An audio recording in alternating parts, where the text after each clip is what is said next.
नमस्कार, प्रणाम। हम चंदन चमकीला, आप लोग को मेरे एक न्यू ब्लॉग में स्वागत है के लिए फार्म हाउस में।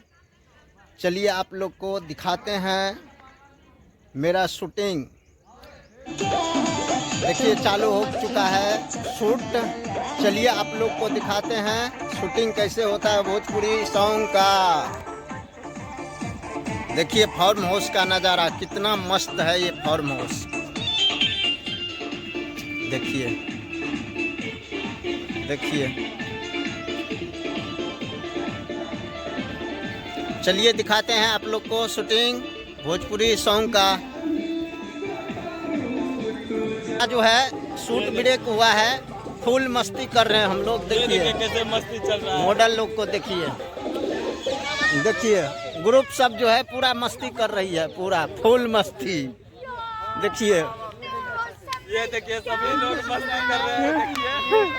देखिए देख रहे हैं, फुल ब्लॉग बना रहे हैं सब आदमी मिल के।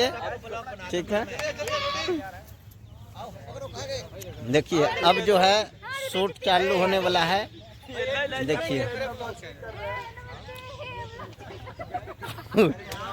पूरा मस्ती कर रहा है, ग्रुप का है ये सब लड़की लोग। ठीक है,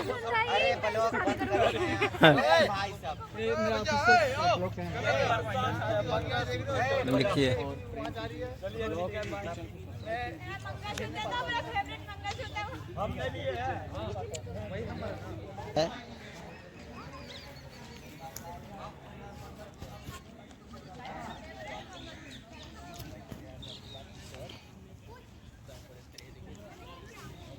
देखिए पूरा कंपनी वाले सब आए हुए हैं यहाँ पे शूटिंग पे।